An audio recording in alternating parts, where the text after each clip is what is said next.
Oh my gosh. He's been saving it under his bed, some coffee cans out in his backyard. I believe it. Eric, so we'll set up. Yeah, I'm sorry. Yeah. Okay. Go ahead and hit record then. This one's recording. We good?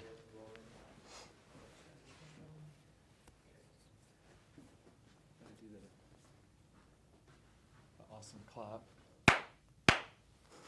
That's good. I like it. Yes. Well, Chancellor, thank you so much for joining us today. I think it's best to tell the story of how I first met you. You probably don't remember it because you probably have so many interactions with so many students, but it was my freshman year and we were in the Academy sports store, and it was right before a football game. It was very cold. It was going to be a very, very, very cold football game, and so my mom and I were picking out Long Johns, and you arrived to also pick out Long Johns because it was going to be cold, and you started talking to me as a normal guy, and I probably honestly didn't know who you were at the time. But afterwards, I think my mom told me, but you talked to me about how I was a student and everything, and then you told me to pull out my phone, and you made me pull out my phone and type in your cell phone number, and you said to call you whenever I needed anything. And I think you probably do that for most any student that you meet anywhere, whether it's on campus or anywhere in the country.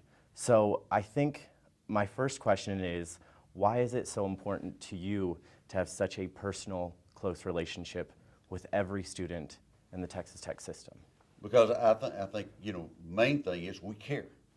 Lee Iacocca, who was CEO of Chrysler, said the ideas and the attitude at the top will transcend throughout the organization.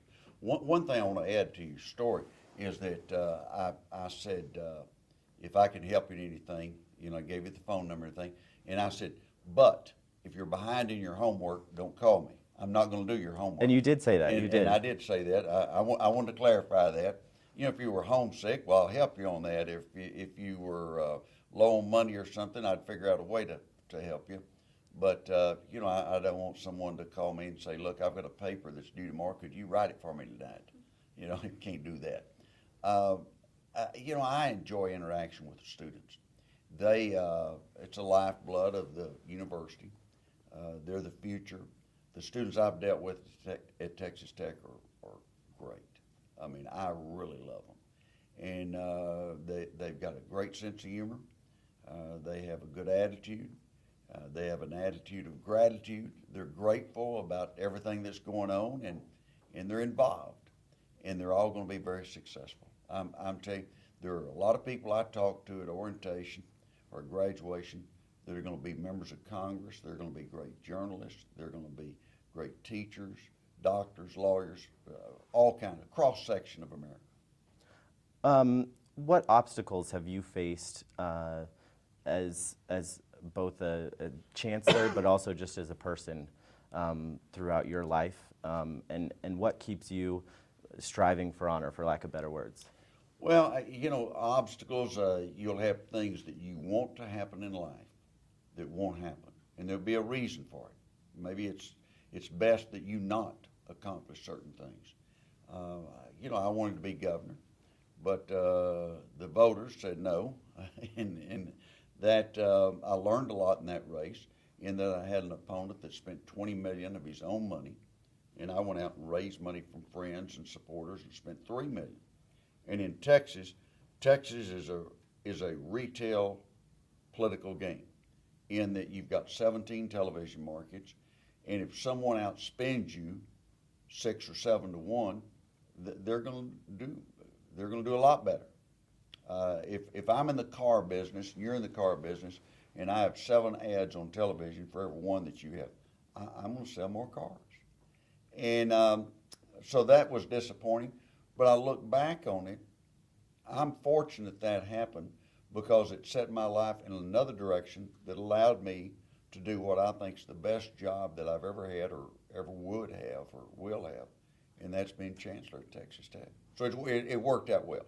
When you wake up every morning, do you have a set list of goals that you'd like to accomplish that day?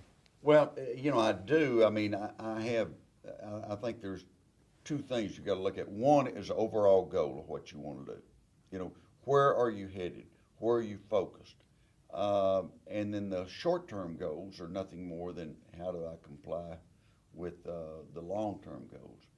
And, you know, some people have a long-term goal and they don't think about their short-term goals and they never get to the long-term goal. But you've got to be there every day and you got to stay focused on the long-term goal. I think the best I ever saw at being focused on the long-term goal was President Ronald Reagan. When we were trying to pass his tax cut, I was the sponsor of the Honorable Hance Act. Right. And he'd have a lot of criticism. There'd be editorials about this guy's just an actor and all kinds of things. But he stayed focused on the big picture of getting the tax bill passed. And I tell my students, when you're around successful people, watch them, see what they do. And he did not deviate one bit from where he thought he ought to be, and he got there. You often tell students here at Texas Tech and everyone to dream no little, dream. As a kid growing up in Dimmitt, Texas, what did you dream for yourself? Well, I dreamed, you know, I drove a tractor in the summers after wheat harvest. Well, we would plow the wheat land, and that we'd do that from late June until school started. And I mean, it was boring. I mean, you're sitting on a tractor, and I'm not talking about an air conditioner tractor. Right, right. I'm not talking about one with a radio. You know, your entertainment is if you see a rabbit jump up, or if you see a car go by. There were days I'd see 2 or 3 or 4 cars. You would give me something to think about. I'd wave at them and, you know, wonder where they were going, what they were going to do. But it allowed me to think about what I wanted to do in life. And I like farming, you know, but I didn't want to do that, just that. And I wanted to go into law school, and I wanted to get into politics. So where did you imagine yourself as a kid on the tractor? What was, you know, where did you see yourself when you were retiring? Well, you know, at that age, you don't even think about retiring. And at that age, though, I did think about being a member of Congress. Yeah. And I thought that was a possibility for me, strong possibility. And it worked out. It became a reality. Did you have a underlying goal or something that did you want to change the world? What did you want to do as a kid? I wanted to have an impact. I wanted to be involved. I didn't want life to pass me by. I knew there was more to life than driving that tractor out on the farm and going to work at 6 or 7 in the morning and working until 6 or 7 at night, sometimes 8 o'clock. And I knew there was something better out there. And my parents brought me to Texas Tech, let me out at Bledsoe Hall, and it helped me grow. Texas Tech allowed me to expand, and it was great. Did you ever, being from Dimmitt, Texas, kid on a tractor, did you ever run across people telling you that a dream of being a congressman someday was too big for a kid from Dimmitt, Texas? Well, no, first of all, and I would advise, if you have big dreams, don't go out and talk about them all the time. Think about them and make plans on how you're going to accomplish those dreams. And so I think if you talk about them all the time, people are a little skeptical of you. You know, if I were 16, 17 years old and I started talking about being a member of Congress, all my buddies would have laughed. But you dream that big dream. You work it hard. And I had people encourage me along the way. Mr. S.T. Newman, my high school counselor and English teacher, he told me he thought that I could do some great things.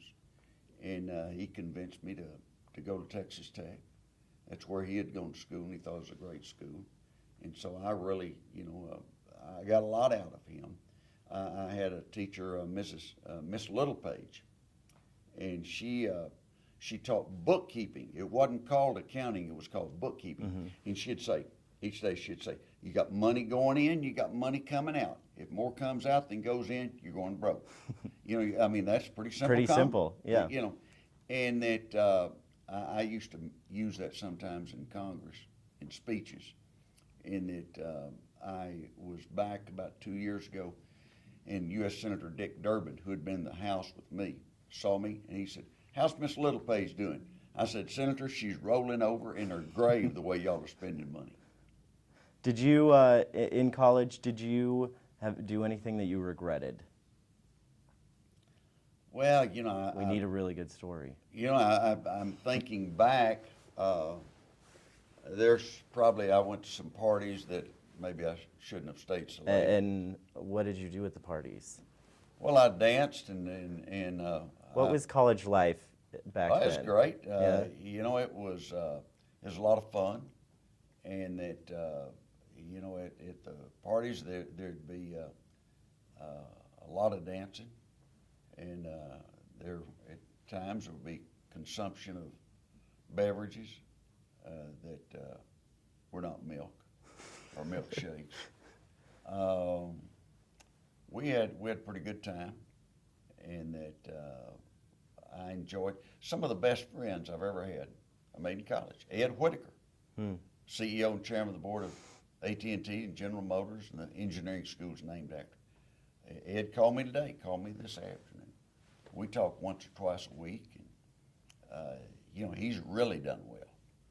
And so, you know, I had a good social life. It was well rounded.